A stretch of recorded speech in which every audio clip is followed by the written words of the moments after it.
যদি প্রত্যেকদিন কেউ তালি মারতে পারো না, তাহলে আমাদের যে সূক্ষ্ম সূক্ষ্ম নার্ভগুলো রয়েছে শরীর চর্চা হয়। আর মহাপ্রভু বললেন যদি কেউ হাতে তালি দিয়ে রোজ কীর্তন করতে পারো, যেমন গাছের গোড়ায় দাঁড়িয়ে হাতে তালি মারলে গাছে যদি কোনো পাখি বসে থাকে যেমন উড়ে পালিয়ে যায়, তদনুরূপ আমাদের প্রত্যেকের দেহবৃক্ষে 6টি পাখি বসে আছে বাবা। তারা কারা? কাম, ক্রোধ, লোভ, মদ, মোহ, মাৎসর্য। এই 6টি পাখি উড়ে পালাবে যদি হাতে তালি দিয়ে করা যায়। তবে আজকে একদিন করলে কিন্তু হবে না মা, নিত্য করতে হবে। নিত্য প্রত্যেকদিন হাতে তালি দিয়ে হরিনাম করো। 10 5 নিজ গৃহ দ্বারেতে বসিয়া কীর্তনে করিবে সদা হাতে তালি দিয়া। হাতে তালি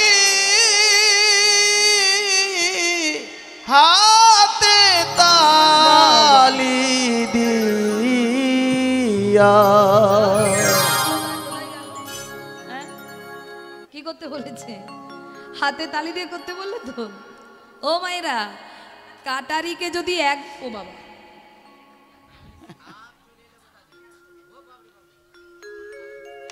চারিদিকে সাপের ছড়াছড়ি নাকি? ও মায়েরা, এই যে দেখুন, ওই কাটারি যদি ধার দিয়ে আলমারিতে তুলে রাখা যায়, কাটারি আলমারিতে রাখেন তো না? কোথায়? কাটারি ধার দিয়ে যদি তুলে রাখেন মায়েরা, 1 বছর ব্যবহার করেননি, 1 বছর পর যদি আপনি ব্যবহার করতে যান, কাজ করবে কাটারি? না না, ভোতা হয়ে যাবে কি না? ভোতা হয়ে যাবে। তাহলে কি হবে? নিত্য ব্যবহার করতে হবে। করলে কি হবে? আপনার কাটারি ধার থাকবে ভালো। তা মায়েরা, হরিনাম একদিন করলে হবে না, নিত্য করতে হবে। নিত্য কর্ম এটা। যেমন প্রত্যেক দিন আমাদের ব্রাশ করতে হয়, একদিন ব্রাশ না করলে কি হবে?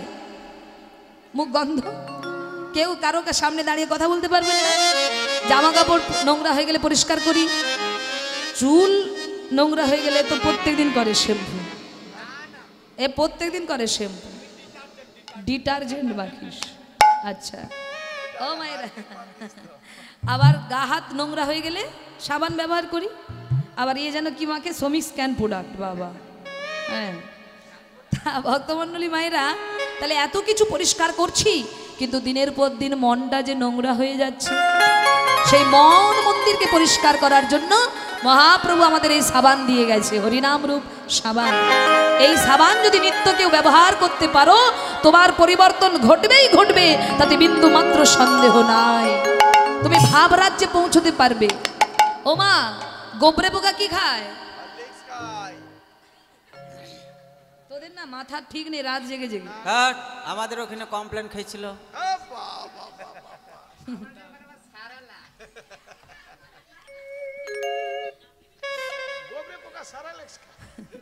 ও মায়েরা, গোবরে পোকা কি খায়? গোবর খায়। আচ্ছা, যে রোজ গোবর খায় তার কি অন্য কিছু ভালো লাগবে? তাকে যদি আপনি ভালো কিছু দেন, গোবর পোকা গোবরটাই পছন্দ তার, কিন্তু ভালো কিছু পছন্দ করবে কি?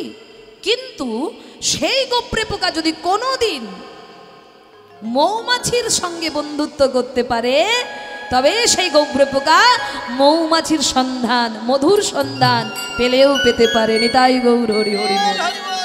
তা মা, আমরা হলাম সংসারের গোবরে পোকা। আমরা কামনা, বাসনা, এই মায়া, এইসব সেবা করতে বড় ব্যস্ত। আজকে কি হবে? মানে সংসার নিয়ে মেতে আছি, গোবরের মধ্যে পড়ে আছি। যদি গুরুরূপ মৌমাছির সঙ্গ আমরাও কেউ পাই, আমরাও তাহলে উদ্ধার হলেও হতে পারি। এই গোবরে পোকা মৌমাছির কাহিনীটা একটু সময় হলে বলে যাব, যদি সময় পাই। চলুন আমরা যাই এখন। তা মায়েরা, প্রত্যেক দিন করতে হবে হরিনাম। প্রত্যেক দিন হাতে তালি দেবেন, হাতে তালি দেবেন, এমন দেবেন যেন শব্দ হয়। আবার অনেকে দেখি শুধু তাল ভজায়, কিরকম জানো?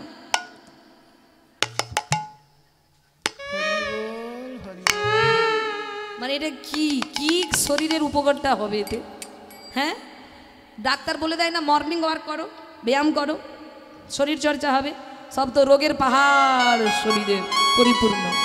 তার রোগ ব্যাধি দূর করতে গেলে আগে শরীর চর্চা করো। শরীর যত সুস্থ, মানে বল প্রয়োগ থাকবে, তত রোগ জ্বালা তোমাকে ছুঁতেও পারবে না। শরীর দুর্বল হয়ে গেলেই সব রোগ চলে আসবে। মন দুর্বল, শরীর দুর্বল, তাহলে রোগ ব্যাধি আসবে। তাহলে শরীরটাকে সবল রাখো। কাজকর্ম তো এখন মানুষের কমে গেছে। আগেকার দিনের মায়েরা মাঠে ঘাটে কত কাজকর্ম করেছে তারা। এখন তো অনেক কাজকর্ম, সুখের যুগ, হাত বাড়ালেই জল। আগে জল আনতে যেত 2 কিলোমিটার দূরে, এখন অনেক গ্যাসেতে রান্না হয়। হ্যাঁ, মা জননী বলছে গ্যাসে রান্না হয়। আগেকার দিনের মায়েরা কত কাষ্ঠ, তাই পাচ্ছে না, পাতা কুড়িয়ে এনে রান্না করতো। তাহলে এত কত সুখের যুগ। আর এই সুখের যুগ এসে গেছে বলে আমরা কাজকর্ম বন্ধ হয়ে সব কুড়ে হয়ে গেছি, আর যার জন্য আমাদের শরীরে রোগের পাহাড়। তাই মহাপ্রভু বলছে, শোনো, সব ব্যাধি তোমাদের চলে যাবে মন যদি তোমাদের সুস্থ থাকে। মনে যদি হিংসা থাকে, মনে যদি ক্রোধ থাকে, মনে যদি লোভ থাকে, তাহলে জীবনে তুমি সুস্থ মানসিকতা মন তৈরি করতে পারবে না। তাহলে মন পরিষ্কার করো। মন পরিষ্কার থাকলে কি হবে? দেহ সুন্দর থাকবে। আর মন যার পরিষ্কার, তাকে ভগবানকে ডাকতে হবে না, ভগবান তাকে ডেকে নিয়ে যাবে তার কাছে। এটাই গৌর হরি বল।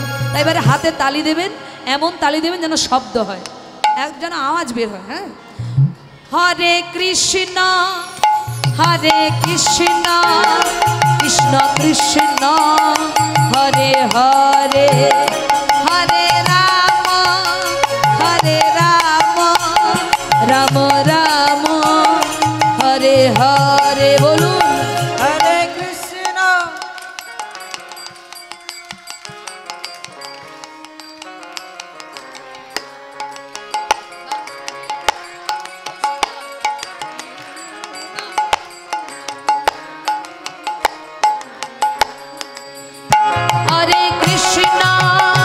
হরে কৃষ্ণ কৃষ্ণ কৃষ্ণ হরে হরে, হরে রাম রাম রাম হরে হরে। হরে কৃষ্ণ কৃষ্ণ কৃষ্ণ হরে হরে, হরে রাম রাম রাম হরে হরে। হরে কৃষ্ণ কৃষ্ণ কৃষ্ণ হরে হরে, হরে রাম রাম রাম হরে হরে। বলিয়ে চৈতন্য মহাপ্রভু কি, দয়াল নিতাই চাঁদ কি, জয় জয় ভক্তবৃন্দ কি, আজকের কর্তৃপক্ষ কি, যারা যারা ঘুমাচ্ছে কি, জয় জয় নিতাই গৌর হরি হরি বল। না না, এখানে কেউ ঘুমোচ্ছে না, মানে বাড়িতে যারা ঘুমোচ্ছে। ও মায়েরা, আজকে লীলার নাম কি বলেছিলাম?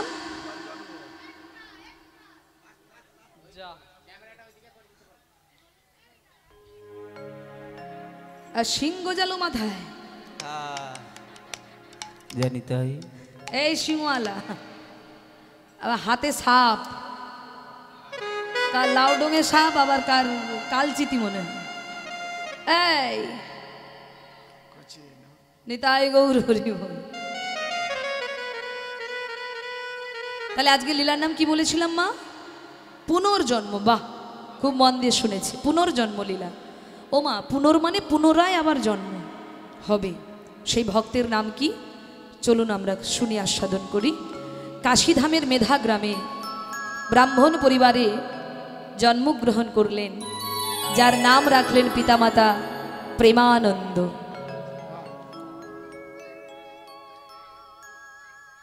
পিতার নাম হরিদাস, মায়ের নাম মাধবী দেবী। নিষ্ঠাবান ব্রাহ্মণ ঘরে জন্মগ্রহণ করলেন। আর বাবা, ব্রাহ্মণ ঘরে জন্ম নিলেই যে আপনি ব্রাহ্মণ তা কিন্তু নয়। যদি কারো উপনয়ন না হয়, যদি কেউ বেদ শিক্ষা লাভ না করতে পারে, শাস্ত্র শিক্ষা যদি না লাভ করতে পারে, তাহলে সে ব্রাহ্মণ ঘরে জন্মগ্রহণ করলেও সমাজ তাকে ব্রাহ্মণ বলে মানবে না।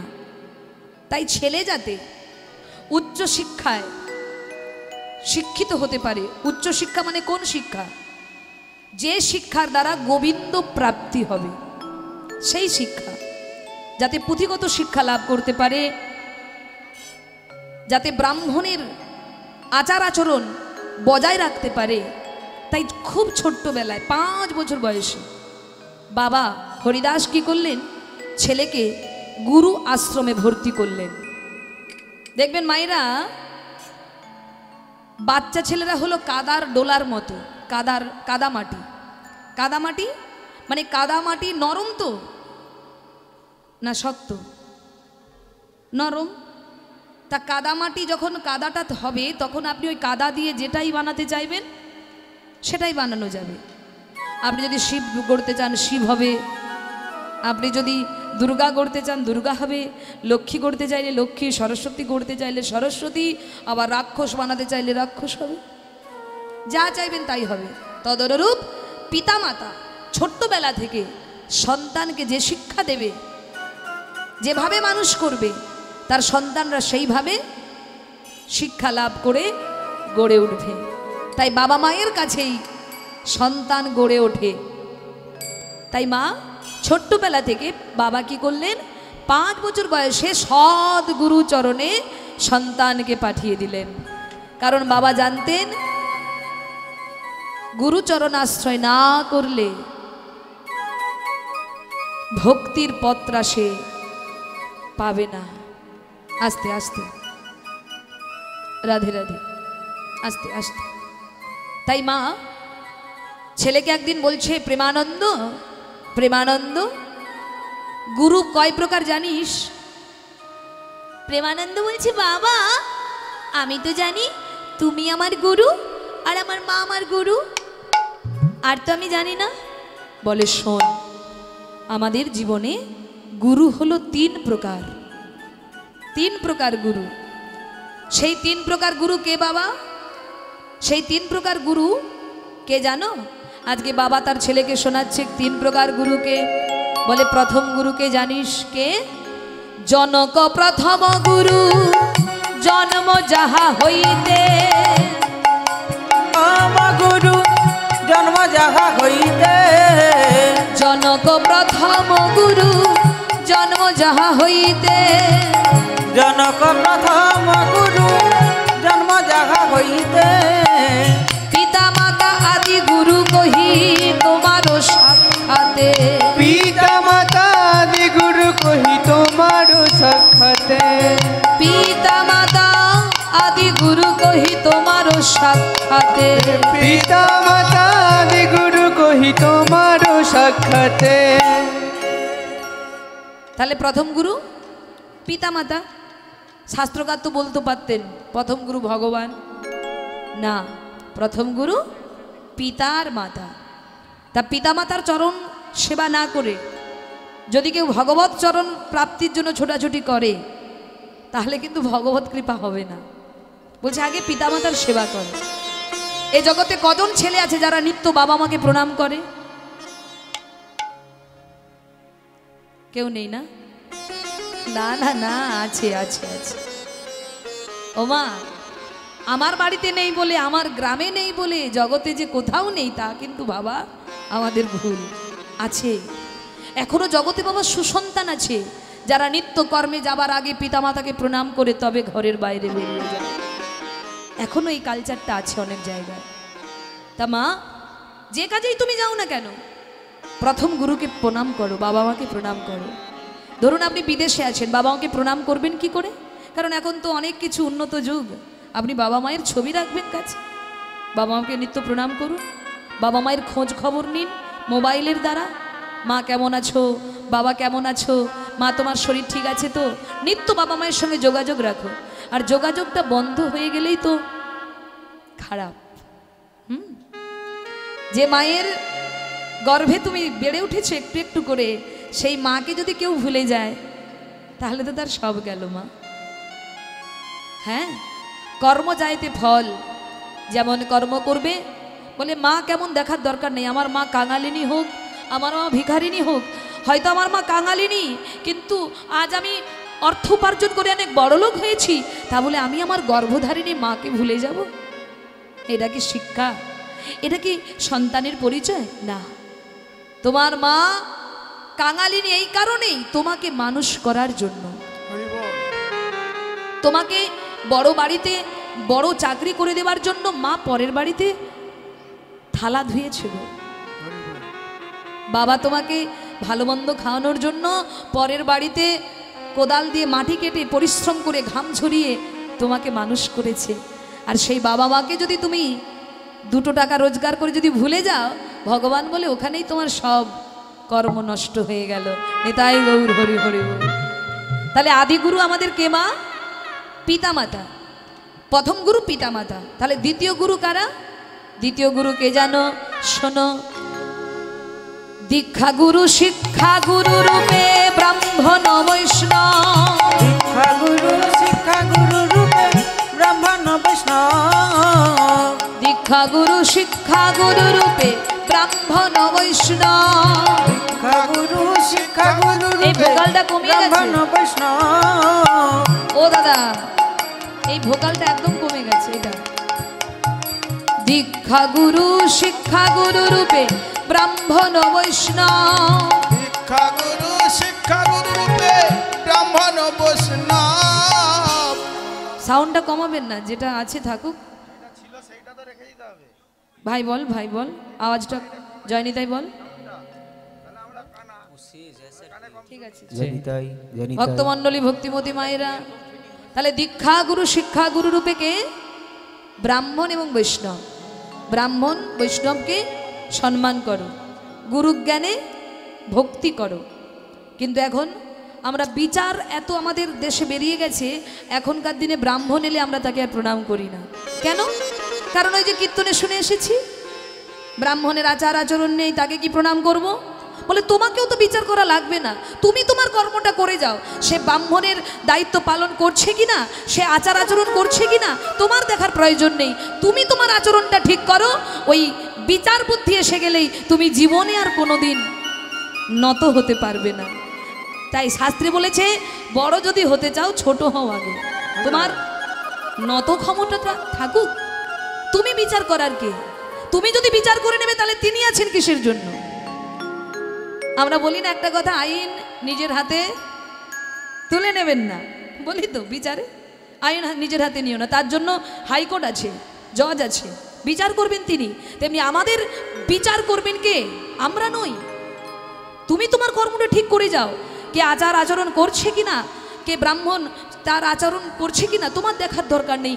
তুমি তোমার কর্মটা করে যাও, তাকে ব্রাহ্মণ জ্ঞানে তুমি প্রণাম করো, তুমি তার চরণে নত হও। কারণ তুমি তো করবে ব্রাহ্মণ জ্ঞানে। তোমার মনে যেন বিচারটা না চলে আসে, তাহলে কিন্তু হবে না। তোমার মনে বিচার এলে হবে না। আগেকার দিনে ব্রাহ্মণ সেবা করতেন বাবা কিরকম? দাতা কর্ণ, বাড়িতে অতিথি এসেছে, দাতা কর্ণ বাবা, খুব মন দিয়ে শুনুন। বাড়িতে অতিথি এসেছে, কে? ভগবান। দ্বাদশী তিথিতে এসে বলছেন, আজ আমি তোমার বাড়িতে সেবা নেব। এখনকার দিনের বাড়িতে কেউ এলে আমরা অ্যালাউ করি? হ্যাঁ, বাড়িতে কেউ এলে অ্যালাউ করি? বলে কেন? কারণ এখন তো খারাপ মানুষ ভরে গেছে জগতে, খারাপ মানুষের ছড়াছড়ি। কেউ সাধু সেজে, চোর সাধু সেজে এসে চুরি করে নিয়ে চলে যাচ্ছে, বাড়িতে একা পেলে ছিনতাই করে নিয়ে চলে যাচ্ছে। সেই জন্য এখন আমরা অনেক সতর্ক হয়ে গেছি, সতর্ক হয়ে গেছি। তা মা, আগেকার দিনের মানুষের এত খারাপ গুণ ছিল না। দাতা কর্ণের বাড়িতে ভগবান এসেছেন, এসে বলছেন আমি তোমার বাড়িতে সেবা নেব। তা কর্ণ বলে, কি সৌভাগ্য আমার, অতিথি সেবা দেব। অতিথি সেবা, কারণ আমরা সবাই জানি অতিথি নারায়ণ। যদি কেউ একদিন ভক্তি ভরে অতিথি সেবা দিতে পারে, তার যে কল্যাণ হয়ে যায় মা, তোমার যা আছে তা দ্বিগুণ পাবে তুমি। তা মা, আজ কর্ণের কি আনন্দ, অতিথি সেবা দেব। তা অতিথি বলছেন, তুমি আগে ত্রিসত্য অঙ্গীকারে আবদ্ধ হও, যা সেবা করব তুমি আজকে আমায় তাই সেবা দেবে, যা সেবা করব তাই দেবে। বলছে বলুন না আপনি কি সেবা করবেন?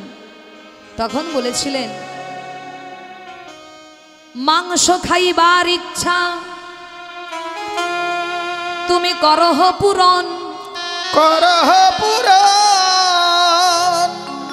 কি খাইবে মা? মাংস খাবে। কর্ণ বলে বলুন না কি মাংস খাবেন? আমার হরিণের মাংস খাবেন, না কি মাংস, কোন মাংস আপনি খেতে চান আপনি বলুন, আপনি যা মাংস, যার মাংস খেতে চাইবে তাই দেব। বলছে তুমি প্রতিজ্ঞাবদ্ধ হলে তো? বলে হ্যাঁ প্রতিজ্ঞাবদ্ধ হলাম, ত্রিসত্য অঙ্গীকারে আবদ্ধ হলাম, আপনি যার মাংস খেতে চাইবেন তাই খাবো। বলে আমি ওই মৎস্য মানে মৃগ মাংস, পক্ষী মাংস এগুলো অনেক ভক্ষণ করেছি, এগুলো খেয়ে খেয়ে আর খাওয়ার ইচ্ছা নেই, তাই আমার ইচ্ছা আমি আজকে নর মাংস সেবা করব। কি করবেন মা? যেই না বলেছে নর মাংস সেবা করবে, অমনি কর্ণের মাথায় পড়েছে হাত। ব্রাহ্মণ ঠাকুর এ আপনি কি বললেন?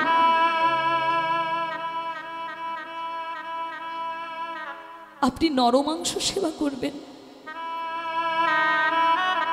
বেশ, আমি যখন কথা দিয়েছি আপনি যে মাংস চাইবেন সেই মাংস দেব, তাহলে আমি আমার দেহটা, আমার দেহের মাংস দিয়ে আমি আপনার সেবা দেব।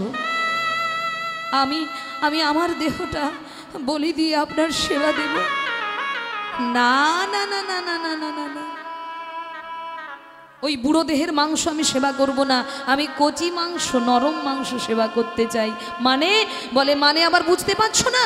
আমি তোমার একমাত্র পুত্র বিষকেতুর মাংস সেবা করব। এটাই গৌর হরি হরি। এখনকার দিনে এরকম হলে দূর দূর করে তাড়া করবেন না মায়েরা?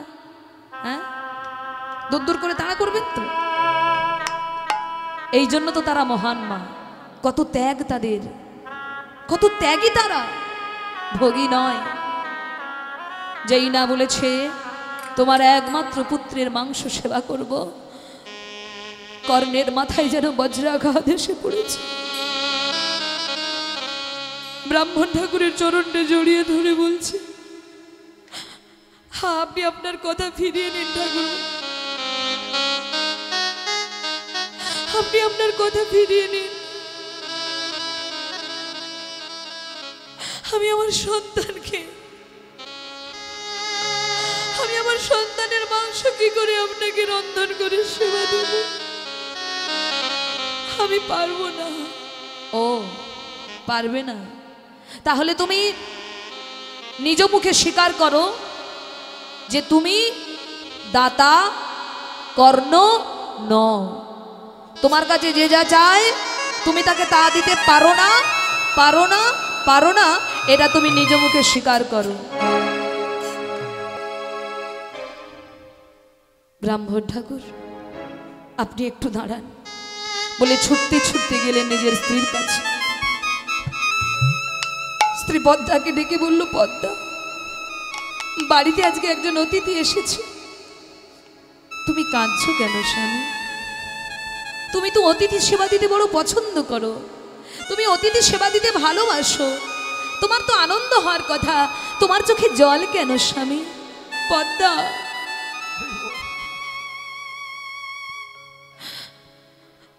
অতিথি যে অন্য কিছু সেবা করতে চেয়েছে পদ্মা, যেটা আমি বাবা হয়ে কখনো পারবো না। কি সেবা? মাংস সেবা। পদ্মা বলে মাংস সেবা দিয়ে দাও, মৃগ মাংস, পক্ষী মাংস যা লাগবে দিয়ে দাও। না পদ্মা, হ্যাঁ আমি কি করে বলি তোমায়, আমি কি করে বলবো তোমায়? কেন স্বামী? পদ্মা, পদ্মা ওই ব্রাহ্মণ ঠাকুর আমাদের একমাত্র সন্তানের মাংস খেতে চেয়েছে পদ্মা। যেই না বলেছে অমনি পদ্মা চিৎকার করে বলল, না না স্বামী না। কিন্তু মা, আগেকার দিনের কথার মূল্য ছিল মা, যেটা বলবে তারা সেটাই করবে। কষ্ট তাদের অনেক, যন্ত্রণা তাদের অনেক, কিন্তু তবু তারা অতিথি সেবা নিজের সন্তানের দেহ দিয়েই করেছিলেন। আসতে মা, আসতে মা, মা কথা বলিস না, তবু তারা করেছিলেন। তা ভক্তমণ্ডলী, কে কিরকম রূপ নিয়ে আপনার ঘরে আসবে, কে কি রূপে আসবে আপনি তো চিনতে পারবেন না। তাই আমাদের বিচার করা সাজে না। আপনি সমস্ত দায়িত্ব ওনার উপরে দিয়ে দিন। কার উপরে? গোবিন্দের উপরে। কারণ আমরা নিজেকে যখনই মালিকের আসনে বসিয়ে ফেলবো তখনই দুঃখ কষ্ট আমাদের ভোগ করতে হবে। আপনি গোবিন্দকে আপনার বাড়ির মালিক বানিয়ে নিন, দেখবেন আপনার কোনো কষ্ট নেই। তমেব মাতা চ পিতা তমেব, তমেব বন্ধুশ্চ সখা তমেব, তমেব বৃদ্ধাং দ্রবিণং ত্রমেব, তমেবং সর্ব মম দেব দেব। তুমি আমার সব। তাই ভক্তমণ্ডলী, তাহলে প্রথম দ্বিতীয় গুরু কারা? দীক্ষা গুরু, শিক্ষা গুরু রূপে ব্রাহ্মণ বৈষ্ণব। আর তৃতীয় গুরুকে? তৃতীয়তে অন্তর্যামী রূপে ভগবান। তৃতীয়তে অন্তর্যামী রূপে ভগবান। তৃতীয়তে অন্তর্যামী রূপে ভগবান। তৃতীয়তে অন্তর্যামী রূপে ভগবান। তৃতীয় প্রকার গুরু এই করিলাম আখ্যান। তৃতীয় প্রকার গুরু এই করিলাম আখ্যান। তৃতীয় প্রকার গুরু এই করিলাম আখ্যান। তৃতীয় প্রকার গুরু এই করিলাম আখ্যান। তাই ভক্তমণ্ডলী, সেই দ্বিতীয় প্রকার গুরুর কাছকে নিয়ে যাচ্ছে কে? পিতা হরিদাস। তিনি তার ছেলেকে গুরু আশ্রমে নিয়ে চলেছেন ভর্তি করার জন্য। সেই গুরুদেবের নাম কি? রামানন্দ ব্রহ্মচারী। রামানন্দ ব্রহ্মচারীর আশ্রমে ছেলেকে ভর্তি করেছেন। ভর্তি করে বাবা চলে গেলেন। আর রামানন্দ ব্রহ্মচারী বলছে, এই এই এই, হরে কৃষ্ণ হরে কৃষ্ণ। কি নাম রে তোর?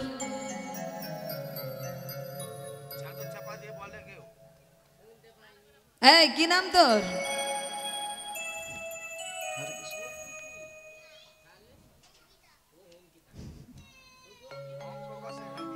কি নাম তোর? আগে আমার নাম প্রেমানন্দ। বাবা বাবা, তা তোর নামটাও যেমন সুন্দর, তোকে দেখতেও ভারী সুন্দর। মা ব্রাহ্মণের ছেলে তো, খুব সুন্দর দেখতে। তা প্রেমানন্দ, তোর বাবা তো তোকে আমার কাছে রেখে গেছে। আজ থেকে আমি তোর গুরু। আর গুরু মানে আজ থেকে আমি তোর বাবা, আমি তোর মা। তাই আজ থেকে আমি যা যা বলবো তোকে তাই তাই করতে হবে। পারবি তো? হ্যাঁ গুরুদেব, আপনি বলুন না আমায় কি করতে হবে। আপনি যা বলবেন আমি তাই করব। বলুন আমায় কি করতে হবে। শোন, আজ থেকে তোকে ভিখারি হতে হবে। ভিখারি? হ্যাঁ, আজ থেকে তোকে ভিখারি হতে হবে।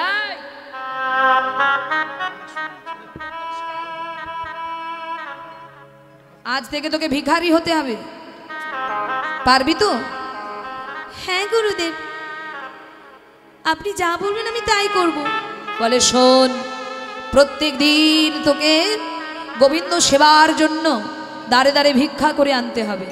ও মা, যারা গুরু হয় তারা পরীক্ষা নেয়। আস্তে আস্তে।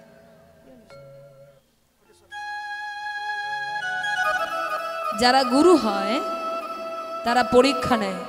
সৎগুরু যারা, যাকে তাকে তারা আশ্রয় দেবে না। তোমার ভেতরে কতটা কষ্ট সহ্য করবার ক্ষমতা আছে, কতটা গোবিন্দের প্রতি তোমার ভালোবাসা জন্ম নিয়েছে। দেখুন মা, গোবিন্দের প্রতি ভালোবাসা না জন্ম নিলে আপনারা এই রাতে বসে থাকতেন? আপনারা তাকে ভালোবাসেন বলেই তার নাম গুণকীর্তন শ্রবণ করার জন্য এত রাত্রিতেও আপনারা বসে আছেন। আর যারা ভালোবাসে না, ও মা, তারা অজুহাত দেখিয়ে বিছানার আশ্রয় নিয়েছে। শরীর অসুস্থতা, কালকে আবার কাজ আছে, ভোরে উঠতে হবে। বলে যেখানে ভক্তি থাকে সেখানে কোনো অজুহাত থাকে না। যেখানে ভালোবাসা থাকে, আচ্ছা মায়েরা, যেখানে ভালোবাসা থাকে, প্রেমিক যদি বলে, প্রেমিকা যদি বলে আজ রাত 12টার সময় তোমার সঙ্গে দেখা করব, অমুক জায়গায় অমুক সময় দাঁড়াবে, প্রেমিকের ঘুম আসবে তো? ঘুম আসবে? আসবে? জানো না, না প্রেম টেম করো না, তোমাদের সময় ছিল না। কি তুই হলে কি করবি?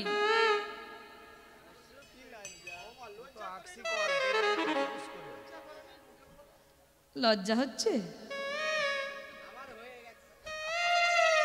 তো? হয়ে তো গেছে, কি হলে কি করতিস? তো নায়িকা যদি বলতো অমুক সময় দাঁড়াবে, আমি দেখা করব, কি করবি তুই? বাহ। তো ভক্তমণ্ডলী, ভক্তিবতী মায়েরা, স্বাভাবিক যেখানে প্রেম ভালোবাসা জন্মায়, দেখবেন একটা ছেলে মেয়েটার জন্য সারা রাত জাগতে পারে কি না? সারা রাত ফোনের হাতে নিয়ে বসে থাকতে পারে, ঘুম ত্যাগ করে। কেন না? ভালোবাসা হয়েছে যে, প্রেম করেছে যে। তদনুরূপ যেদিন গোবিন্দের প্রতি তোমাদের এমন প্রেম জন্ম নেবে, সেদিন সকল অজুহাত দূরে ঠেলে দিয়ে আপনিও গোবিন্দের জন্য অপেক্ষা করতে পারবেন রাতের পর রাত। নিতাই গৌর হরি হরি হরি বল।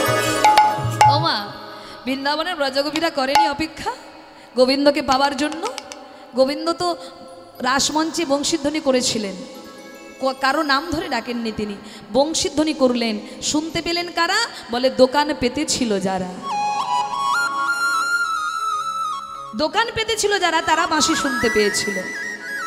দোকান মানে বলে ভুসিমাল দোকান নয়, যারা দোকানে পেতে ছিল, দোকান দোকান দোকান, যারা দোকানে পেতে ছিল তারাই মুরলি শুনতে পেল।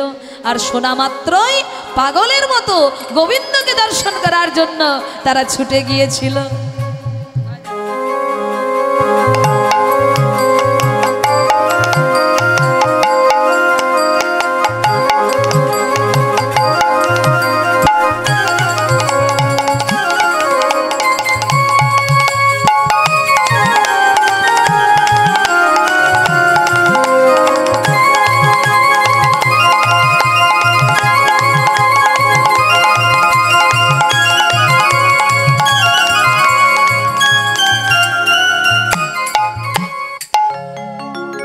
প্রেম তা মা, যাদের ভেতরে প্রেম থাকে তাদের মধ্যে কোনো অলসতা অজুহাত থাকে না।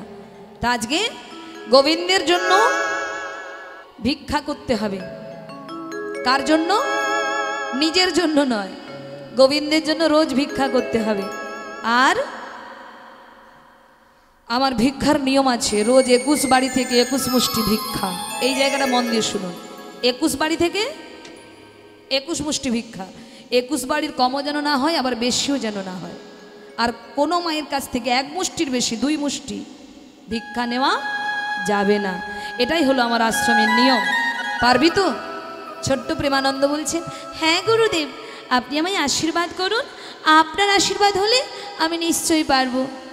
বেশ, তাহলে আগামী দিন থেকে সেবায় লেগে পড়ো। তাই মা পরের দিন প্রেমানন্দ ভিক্ষার ঝুলি কাঁধে নিয়ে চলেছেন, আর নগরবাসীদের দাঁড়ে দাঁড়ে ভিক্ষায় যাচ্ছে, আর বদনে গাইতে গাইতে চলেছেন, মোহে লাগি লাগান গুরু চরণ লাগি গুরু,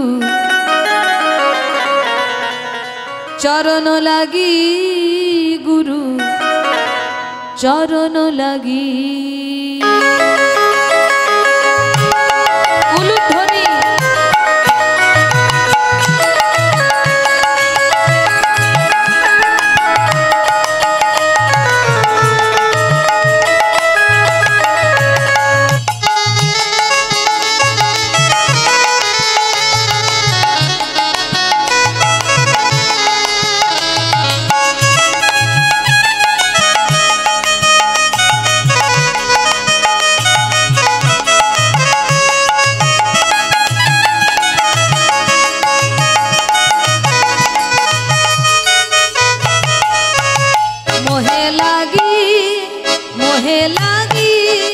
मोहे लागी लगन गुरु चरण लागी गुरु, चरण लागी गुरु, चरण लागी।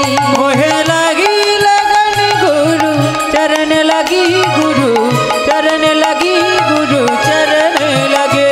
मोहे लागी लगन गुरु चरण लागी गुरु, चरण लागी गुरु, चरण लागी। मोहे लागी लगन गुरु चरण लगी गुरु, चरण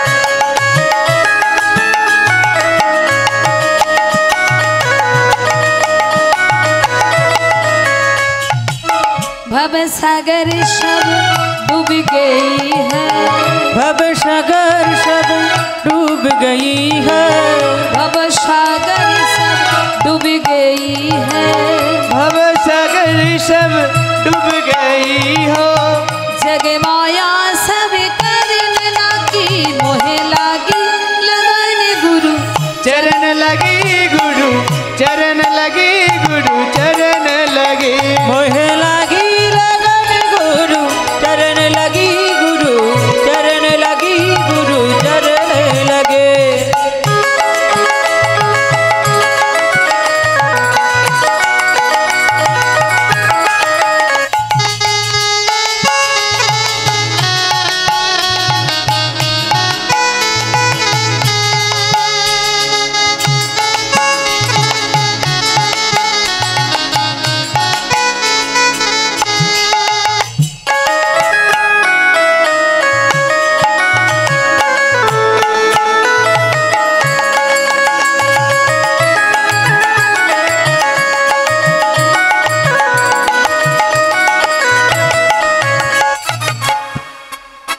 ভক্তমণ্ডলী,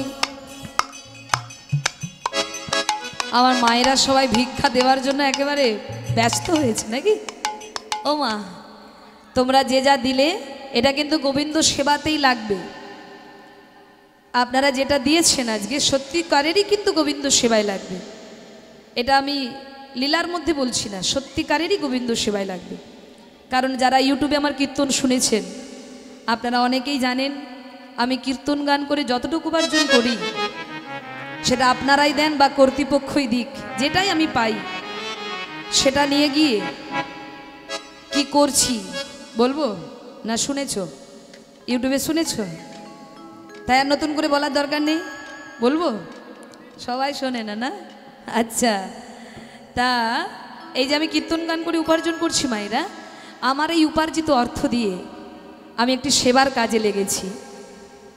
আমার শ্বশুর বাড়ির ওখানে পরিবেশ পরিবর্তন করার জন্য, মানে সবাই একদিন ছিল অন্য জগতে, মানে এখন তারা হয়েছে কৃষ্ণ ভক্ত সবাই। তা শুধু আমার পরিবারের নয়, সারা গ্রামকে পরিবর্তন করার জন্য, আমার ওই গ্রামকে নববৃন্দাবনে গড়ে তোলার জন্য, নববৃন্দাবন গড়ে তোলার জন্য আস্তে আস্তে বাচ্চাগুলোকে একটু ধরে নিন, এই বাচ্চারা। তো মায়েরা, এই কীর্তন গান করে উপার্জন করে 1 বিঘে জায়গা কিনেছি, গত বছরই কিনেছি। তো সেখানে গোবিন্দ মন্দির নির্মাণের কাজ শুরু হয়ে গেছে, যেখানে শুধু ভগবানের সেবা নয়, যেখানে ভক্তের সেবারও ব্যবস্থা নিত্য থাকবে। 3000 স্কোয়ার ফুট মন্দিরের এরিয়া, মন্দির যেখানে নির্মাণ হচ্ছে 3000 স্কোয়ার ফুট মন্দিরটা হবে, যেখানে হরি বল হরি বল। তা ভক্তমণ্ডলী মায়েরা, এই যে আপনারা ভিক্ষা দিলেন, আপনাদের এই ভিক্ষা মন্দির নির্মাণের কাজেই লাগবে। নিতাই গৌর হরি হরি বল। এই ভিক্ষা করে করে এই জায়গাটা আমার আসল জায়গা, মানে এই জায়গার উপরেই কিন্তু আমার নির্ভর। কারণ গোবিন্দ যেহেতু আমাকে পাঠিয়েছেন এই কর্মে, আমি চাই না, দেখুন আজকে যদি আমি মারা যাই, আমি যদি ধরুন অনেক অর্থ উপার্জন করলাম হরিনাম করে, আমি ব্যাংকে জমিয়ে রাখলাম, কিন্তু আমি চলে গেলে সেটা কি হবে? তাই আমার জীবনের ইচ্ছা, গুরুকৃপা মাথায় নিয়ে আমি চিন্তা করেছি যতটুকুই আমি উপার্জন করব, এবং আমার স্বামীর সহযোগিতা, আমার স্বামী বেঙ্গল পুলিশে চাকরি করেন উনি, তা ওনার সহযোগিতা এবং আপনাদের মতো ভক্তের, আমার এই কর্তৃপক্ষ যারা আমাদেরকে নিয়ে আসেন তাদের সহযোগিতায় আমি এই কাজে লেগেছি। গোবিন্দ নামিয়েছেন, তিনিই উদ্ধার করবেন। প্রায় 2 কোটি টাকার বাজেট, যেখানে মন্দিরটা হচ্ছে 2 কোটি টাকার বাজেট, তাতেও স্থল পাবো না। তো জানি না কতদিনে হবে, তবে আমার স্বপ্ন আপনারা আশীর্বাদ করুন যেন চোখ বন্ধ হয়ে যাওয়ার আগে আমি যেন ভক্ত আর ভগবানের সেবা দিয়ে যেতে পারি। নিতাই গৌর হরি হরি বল। তাই ভক্তমণ্ডলী, আজকে প্রেমানন্দ ভিক্ষা করছেন কার জন্য? নিজের জন্য নয়, নিজের সেবা করব বলে নয়। কার জন্য করছেন বাবা? গোবিন্দের সেবার জন্য গুরু বাক্য পালন করছেন। কারণ গুরুদেব আদেশ দিয়েছেন নিত্য তোমায় ভিক্ষা করতে হবে। কারণ ভগবান ভিক্ষার দ্রব্য বড় পছন্দ করে মা, ভিক্ষার দ্রব্য বড় পছন্দ করে। আপনার থাকতে পারে লক্ষ কোটি টাকা, কিন্তু যদি আপনি অনুষ্ঠান করেন, ভগবত সেবা দেন, একবারই হোক 5 বারই হোক ভিক্ষা করবেন। কেন না, ভিক্ষা করে যদি সেবা করেন তাহলে আপনার ভেতর থেকে অহংটা চলে যাবে। অহংকার, আমি করছি, আমার মতো কেউ পারবে না, এই অহংকারটা যখনই চলে যাবে তখনই দেখবেন তাড়াতাড়ি কৃপা পেয়ে গেছেন। হ্যাঁ, আর যদি আপনি অহংকার যুক্ত হয়ে এই মঞ্চ সাজান, অহংকার যুক্ত হয়ে যদি কর্ম করেন, তাহলে কিন্তু আপনার ওই ভস্যে ঘি ঢালাই হবে, লাভ কিছু হবে না। সেই জন্য এই শিক্ষাটা ভগবানকে দিয়ে জগৎকে শিক্ষা দিয়েছিলেন নারদ মুনি বাবা। যখন প্রভাসের তীরে গোবিন্দ প্রভাস যজ্ঞ করেছিলেন, প্রভাস যজ্ঞ করতে নারদ মুনি আদেশ দিলেন যে তুমি যজ্ঞ করো, তুমি এতদিন বৃন্দাবনের মানুষকে কাঁদিয়েছ। হ্যাঁ, ত্রেতায় রাম রাজা ছিল, অশ্বমেধ যজ্ঞ করলো, আর তুমি কি করলে? কিছুই করলে না, যজ্ঞ করো।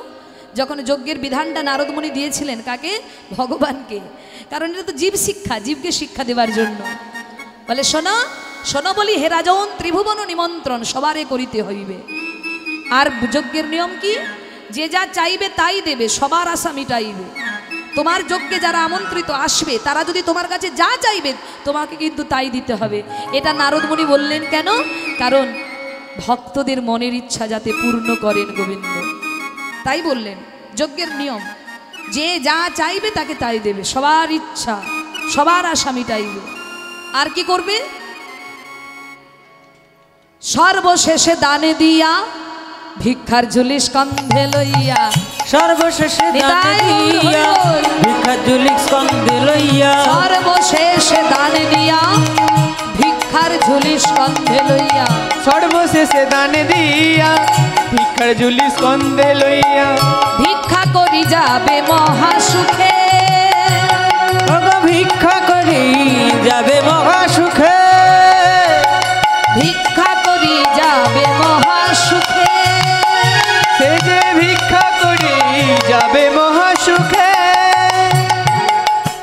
ভগবান শুনে হাসছে, নারদ তুমি এই বললে যে যা চাইবে তাকে দেবে, আবার বলছো চেয়ে নেবে, তার মানে কি আমি যা দেবো আবার চেয়ে নেবো? তাহলে দানের কি রইল? আমি দিলাম আবার চেয়ে নিলাম, তাহলে কি হলো? নারদ বলে না না না না, তুমি ধরো দিয়েছো 1 লক্ষ টাকা, কিন্তু চাইবে 1 টাকা, 100 টাকা চেয়ে নেবে। চাইলে কি হবে? তুমি অনেক দিয়েছো দান, কিন্তু তার মধ্যে থেকে একটু চেয়ে নেবে ভিক্ষা করে। কেন? চাইলে কি হবে? দানের অহংকার দূরে যাবে, দানের অহংকার দূরে যাবে, দানের অহংকার দূরে যাবে, তোমার দানের অহংকার দূরে যাবে, অহংকার আর থাকবে না, তোমার দানের অহংকার দূরে যাবে, তোমার অহংকার আর থাকবে না, দানের অহংকার দূরে যাবে। শিক্ষা দিচ্ছে জগৎকে, তোমরাও এটাই করবে। যে যা কর্ম করো না কেন, ভেতরে যদি অহংকার থেকে যায় ভস্যে ঘি ঢালা হবে। তাই তুমি যদি বড় অনুষ্ঠান করো, তোমার আছে অনেক টাকা, তবু আশেপাশে 5 বাড়ি হোক, 1 বাড়ি হোক, 10 বাড়ি হোক ভিক্ষা করে নেবে। আর ভিক্ষার দ্রব্য গোবিন্দ বড় পছন্দ করে, বড় পছন্দ করে মা। যদি কেউ ভিক্ষা করে গোবিন্দ সেবা দেয় না, গোবিন্দ এত খুশি হয়, এত খুশি হয়, সে আর বলে বোঝানো যাবে না। তাই মায়েরা আজকে প্রেমানন্দ ভিক্ষা করে চলেছে। আর 21 বাড়ি যখনই ভিক্ষা হয়ে যায়, অমনি প্রেমানন্দ কি করে? গুরু আশ্রমে ফিরে আসে। আর এসে কি করে? সেই ভিক্ষার ঝুলি গুরুদেবের হাতে তুলে দেয়।